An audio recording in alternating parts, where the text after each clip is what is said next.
Welcome to Sasi media.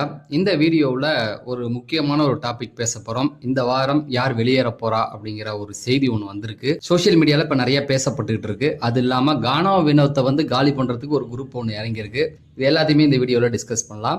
நீங்கள் இன்னும் நம்ம சேனலை சப்ஸ்கிரைப் பண்ணலாம், சப்ஸ்கிரைப் பண்ணிட்டு இந்த வீடியோவை லைக் பண்ணி முதல்ல எடுத்த உடனே இந்த வாரம் ஓட்டிங் எல்லாமே வந்து ஓரளவுக்கு நார்மலாக போயிட்டு இருக்கு. டாஸ்கை பொறுத்த வரைக்கும் பார்த்தீங்கன்னா ரொம்ப மொக்கையாகவே போயிட்டு இருக்கு. ஒன்றும் பெரிய அளவில் எதுவுமே கண்டென்ட் இல்லை. ஃபன் டாஸ்க்கு என்னத்தை ஃபன் பண்ணுறாங்க, இவனுக்கு ஃபன் பண்ணலாம் வராது அப்படிங்கிறது நல்லாவே தெரிஞ்சிருச்சு. உதாரணத்துக்கு கமல் சார் இருக்கும்போது ஃபஸ்ட்டு சீசனில் அவ்வை சண்முகி ஒரு அந்த படத்தையே ரீமேக் பண்ண வச்சுருப்பாங்க. ஆனால் அது உள்ளுக்குள்ளே எவ்வளோ ஃபன்னாக அழகாக ஜாலியாக கொண்டு போயிருப்பாங்கன்னு தெரியும். 3வது சீசனில் கூட அந்த கிராமத்து வீடு அப்படின்னு சொல்லி 2 வீடாக பிரிஞ்சு அதில் ஒரு ஃபன்னு போகும். இப்படி ஒவ்வொரு சீசனும் ஒவ்வொரு விதத்தில் ஏதோ ஒரு விஷயம் வந்து நல்லா பண்ணுவானுங்க. பட் இப்போலாம் பார்த்தீங்கன்னா ஒன்றுமே இல்லை. இவனுக்கு வன்மத்தை தான் கக்கிக்கிட்டு இருக்கானுங்க. இன்னும் பர்சனல் அட்டாக் தான் போயிட்டு இருக்குது. இது வந்து வேலைக்கே ஆகாது. இன்னைக்கு ப்ரோமோ ஃபுல்லாகவே பார்த்தீங்கன்னா ரம்யா தான். ஒரே ப்ரோமோவை மாற்றி அதாவது வேற ஆங்கிளில் காட்டிக்கிட்டு இருக்காங்க. என்னத்தை சொல்கிறது போங்க. உள்ள கண்டென்ட் ஒன்றும் இல்லை. ரம்யா வச்சு தான் அந்த அலுவலகத்தை வச்சு மட்டுமே இன்னைக்கு முடிச்சிடலான்னு பார்க்குறாங்கன்னு நினைக்கிறேன். ஸோ இதில் ரம்யாவுடைய விஷயம் என்னென்னா, ரம்யாவை வந்து நிறைய பேர் நிறைய விஷயம் சொல்கிறாங்க. அதை அவங்களால ஏற்றுக்க முடியல. அதனால அவங்க வந்து உடஞ்சி அழுகுறாங்க. அவ்வளோதான். இவங்க எதுவுமே பண்ணலை அப்படிங்கிறது தான். விக்கல்ஸ் நிறையா ஸ்கோர் பண்ணிக்கிட்டு இருக்காரு. நிறைய விஷயம் வந்து அவர் பண்ணிக்கிட்டு இருக்காரு. நேற்று நைட்டு வீடியோவில் சொல்லியிருந்தேன். எல்லா விஷயத்தையும் இன்ட்ரெஸ்டாக எடுத்து அவர் பண்ணிக்கிட்டே இருக்காரு. ஆனால் அவர் பண்ணுறது என்னன்னா, எல்லாமே உங்களுக்காக நான் செய்கிறேன் அப்படிங்கிற ஒரு வார்த்தையை அப்பப்போ தூவிடுறாரு. நம்ம டீம் ஜெயிக்கணும், அதுக்காக நம்ம என்ன வேணா பண்ணலாம் அப்படிங்கிற அந்த ஒரு விஷயத்தை தான் அவர் பண்றாரு. தனக்காக தான் அவர் கேம் விளையாடுறாரு, அது ஓப்பனா சொல்லிடலாம். ஆனால் டீமுக்காக விளையாடுற மாதிரி அப்படியே ப்ரொஜெக்ட் பண்ணிக்கிட்டு இருக்காரு. இதை ஒரு இடத்துல யாராவது கண்டுபிடிச்சி உடைப்பாங்க. சாண்ட்ராவே உடைப்பாங்க. பிரஜன் உள்ள இருக்காருல்ல, உடைப்பாங்க. அதை அப்புறம் பார்த்துக்கலாம். இப்போ ரம்யா பொறுத்த வரைக்கும் அவங்களால அதை தாங்கிக்க முடியல, நான் வெளியில் போகிறேன் அப்படின்ட்டாங்க. இதுக்கு மேலே பிக் பாஸ் டீம் அவங்கள காப்பாற்றுறது அவங்களுக்கு நல்லதா உங்களுக்கு நல்லதான்னு நீங்கள் தான் யோசிச்சுக்கணும். ஏன்னா அவங்களே சொல்லிட்டாங்க என்னால் முடியல, என்னை வெளியில் அனுப்பிடுங்கன்னு. ஏன்னா அவங்களுக்கு கடந்த ரொம்ப நாளாகவே அவருக்கு ஓட்டு கிடையாது. ஓட்டு இல்லாதவங்க நீங்கள் தான் ஏதோ கண்டென்ட் கொடுப்பாங்கன்னு நினச்சி வச்சுருக்கீங்க. அவங்க கண்டென்ட் இல்லை, ட்ரை ஆகிடுச்சு. எப்படி பார்த்தீங்கன்னா நாமினேஷனில் கூட சில விஷயங்கள்லாம் பார்த்தீங்கன்னா கனியை போய் நாமினேட் பண்ணுறது, குறை சொல்கிறதுன்னு போயிட்டாங்க. அவங்கள பொறுத்த வரைக்கும் என்ன அப்படின்னா, திவாகர் இருந்தார். திவாகரை வந்து நம்ம அட்டாக் பண்ணிக்கிட்டே இருந்தாங்க. எதுக்கு எடுத்தாலும் திவாகர். ஏன்னா அவங்களுக்கு திவாகர் ஒரு இழிச்ச வகைனா போயிட்டாரு. திவாகரை எடுத்துகிட்டு இருந்தாங்க. திவாகர் போன உடனே ஏதாவது ஒரு விஷயம் சொல்லணும்னா அவங்கள யாரை போய் சொல்கிறதுன்னு தெரியல. ஏன்னா யாரையாவது சொன்னால் நம்மக்கிட்ட வம்புக்கு வந்துருவாங்க அப்படிங்கிற ஒரு பயம் அவங்களுக்குள்ள இருக்குது.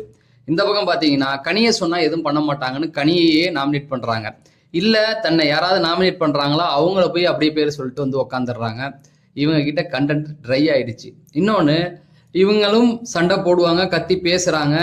விஜேஎஸ் வந்து ஒரு ரோஸ்ட் கொடுத்ததுக்கு அப்புறமேட்டு அதையும் பண்ணுறதில்ல. ஏன்னா இவங்க வந்து லைஃப்பை மாற்றிக்கணும் அப்படிங்கிற ஒரு இதில் இருக்கிறதுனால அந்த பழைய மாதிரி சண்டை போட வேண்டான்றதையும், வெளியில் நான் வந்து நிறைய சண்டை போட்டிருக்காங்க. அவங்க அதுக்கு தான் ஃபேமஸே, சண்டைக்கு தான் அவங்க ஃபேமஸே வெளியிலலாம். அந்த அவங்களுக்கு புரியும்னு நினைக்கிறேன். இந்த மாதிரி ரெக்கார்ட் டான்ஸ் இந்த இதுலேருந்து வந்தவங்களுக்கு சண்டைன்னா சும்மாவா, அந்த அளவுக்கு இறங்கி பண்ணுவாங்க. அதனால அவங்க அந்த லைஃப் வேண்டாம் அப்படிங்கிறதுனால அவங்க வாயை மூடிக்கிட்டு கம்முன்னு இருக்காங்க. இதனால தான் வந்து அவங்களால முடியல, நான் வெளியில் போகிறேன்றாங்க. தயவு செய்து அனுப்பி விடுங்கள், அவ்வளவுதான். அவங்களே சொல்லிட்டாங்க. நீங்களும் ஓட்டு இல்லாத ஒருத்தவங்களை காப்பாற்றி ஒன்றும் பிரயோஜனம் இல்லை அப்படின்னு தெரிஞ்சு போச்சு. அதனால இந்த வாரம் கண்டிப்பாக இவங்க போவாங்க.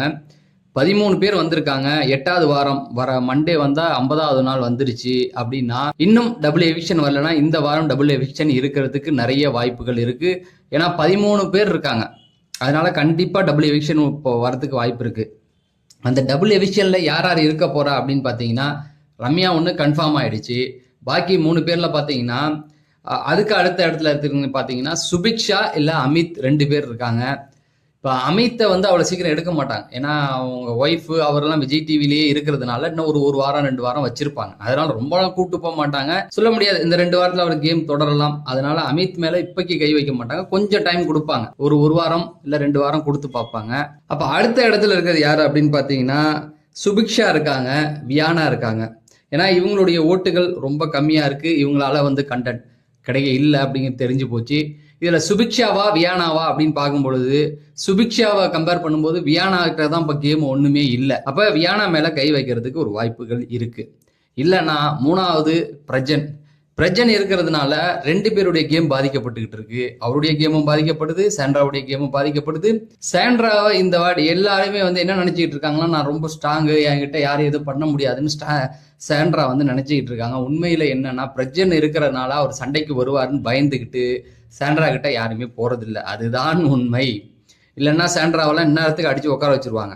ஸோ இது எதுக்கு சொல்றேன் அப்படின்னு பார்த்தீங்கன்னா, பிரச்சனை இருக்கிறதுனால 2 பேருடைய கேமும் பாதிக்கப்படுது. 2 பேரும் ஒன்னா சுத்திக்கிட்டு ஒரு குரூப்பிசம் தான் போயிட்டு இருக்குது. இதனால என்ன ஆகும் அப்படின்னு பார்த்தீங்கன்னா, கேம்ல வந்து குளறுபடி தான் வந்துகிட்டு இருக்கு. விஜய் சேதுபதி மறைமுகமா கண்டிச்சிட்டாரு, போன வாரம் கண்டிச்சிட்டாரு. இருந்தும் அவங்க அதை அந்த குரூப் நாமினேஷன் எல்லாமே பண்ணிட்டு இருக்காங்க. அதனால பிரஜன் வெளியில போறதுக்கு நிறைய வாய்ப்புகள் இருக்கு. பிரஜன் இருக்கிறதுனால அவர் ஏதாவது கண்டென்ட் கொடுக்குறாரா பார்த்தீங்கன்னா ஒன்றும் இல்லை. மடிச்சு தூக்கி போட்டுருவேன், நான் நல்லவன், வல்லவன், என் மனைவிக்கும் குழந்தை இருக்கு, எனக்கு 2 குழந்தைங்க இருக்கு, நான் நல்ல கணவன், இதை தவிர வேறு எதுவுமே பண்ண மாட்டாரு. அதை அவரை வச்சுக்கிட்டு என்ன பண்ண போறீங்க? அதனால அவரை தான் எடுக்க போறாங்க. 2வது, அவர் இருந்தா அவருடைய பேரு காலியாகி அவர் வந்து ஒரு வெளியில போய் ஏன் தேவையில்லாம ஹீரோ மெட்டீரியல் வேற சொல்றாருல்ல, அதனால அவரை தூக்குனா சாண்ட்ராவுடைய கேமும் வந்து கரெக்டா வரும். சாண்ட்ராவும் வந்து பதிலுக்கு சண்டை போடுவாங்க, அதெல்லாம் நான் இல்லைன்னு சொல்லல. தைரியமா எல்லாம் ஒன்னு போய் ஃபேஸ் பண்ணுவாங்கல்ல, அப்ப இன்னும் நல்லா தான் இருக்கும். அப்படிங்கிறதுனால பிரஜன் மேல கை வைக்கிறதுக்கு நிறைய வாய்ப்புகள் இருக்கு. என்னை பொறுத்த வரைக்கும் என்னுடைய கணிப்புப்படி பார்த்தீங்கன்னா, ரம்யா, பிரஜன் இவங்க 2 பேரும் போறதுக்கு நிறைய வாய்ப்புகள் இருக்கு. இதுல உங்களுடைய கருத்துக்களை சொல்லுங்க. அதுக்கப்புறமேட்டுக்கு பார்த்தீங்கன்னா, இப்போ ஒரு கும்பல் வந்து இறங்கியிருக்கு. வினோத்தை வந்து தப்பு தப்பா எடுத்து வீடியோ எடுத்து போட்டு அவர் அங்க தொடுறாரு, இங்க தொடுறாரு, ரம்யா ஆடும்போது எப்படி பார்த்துக்கிட்டு இருக்காரு பாருங்கன்னு. இது எதுக்கு ரிவெஞ்ச் அப்படின்னு பார்த்தீங்கன்னா, திவாகர் போயிட்டார்ல, திவாகர் கெட்டவன்னு சொல்லி இவர் தானே அனுப்புனாரு, அதனால இவர் அனுப்புறான் அப்படிங்கிற மாதிரி சொல்லிட்டு இருக்காங்க. உண்மை அது கிடையாது. உள்குத்துன்னு இன்னொரு விஷயமும் இருக்கு. அதாவது கானா வினோத்துக்கு எல்லாத்துலேயுமே ஃபர்ஸ்ட் வந்துகிட்டு இருக்காரு ஓட்டிங்ல. எல்லா இதுலேயுமே அவர் தான் ஃபர்ஸ்ட் வராரு. அதனால அதை காலி பண்றதுக்காக பண்ற வேலை. யார் வேணா பண்ணலாம். திவார் சைட்லேருந்து பண்ணணுன்ற அவசியம் இல்லை. வேற யார் வேணா அதிக ஓட்டு இருக்கவங்க அவரை கம்மி பண்றதுக்கும் பண்ணலாம். புரியுதா உங்களுக்கு?